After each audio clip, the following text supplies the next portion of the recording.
Hello, my name is Lily, and I chose to study the work of Maria Sibyl Merian through the lens of feminism, change, and nature.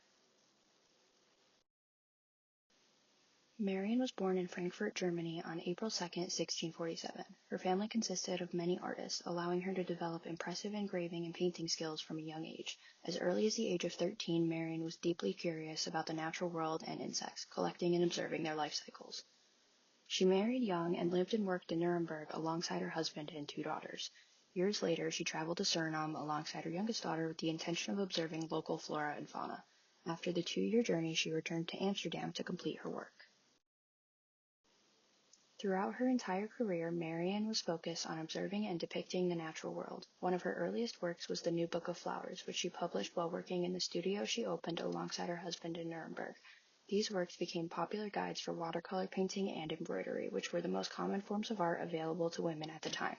She incorporated her interest in insects by including them on every page. Marianne's most influential work is Metamorphosis Insectorum surinamensis. After divorcing her husband, Marianne traveled with her younger daughter to Suriname. The pair traveled without a male companion, which was highly uncommon at the time. Marianne did not let social conventions deter her from her passions. She pursued her art independently, regardless of anyone's opinion. She spent 2 years creating field sketches of local nature before returning to Europe. Using her sketches, she created extremely detailed compositions using bright watercolors on vellum or stretched animal skin. Many of the paintings included in this book feature insects and their life cycles, uniquely displayed in a naturalist context. Marianne included detailed depictions of the changes which occur throughout metamorphosis. In the painting on the left, you can see a caterpillar, chrysalis, and adult butterfly representing each stage of the butterfly's life cycle. Her documentation of metamorphosis is often credited with disproving the concept of spontaneous generation. Spontaneous generation was the previously held belief that frogs, butterflies, and other insects would suddenly appear from plant matter, mud, or waste. Marianne's work is still very relevant to the present day. The themes of feminism, nature, and change are all very important to current social issues. Women continue to fight for their rights all across the world. Climate change is a more imminent threat to the environment and our way of life than ever before.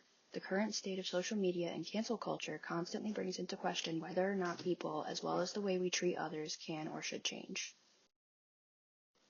I chose to study Marianne's work because I have always loved butterflies. Growing up, the local children's museum had a butterfly garden I always loved to visit. When learning about metamorphosis in elementary school, we raised caterpillars and released them once they turned into butterflies. I've always associated butterflies with very fond childhood memories. Maria Sibyl Marianne's work proved the existence of extreme change in the natural world with her documentation of metamorphosis. Do you believe such extreme change is possible for people? Marianne's passion for insects also encourages us to ask whether we appreciate all parts of the natural world or only those typically considered cute or friendly. That concludes my presentation. Thank you for listening.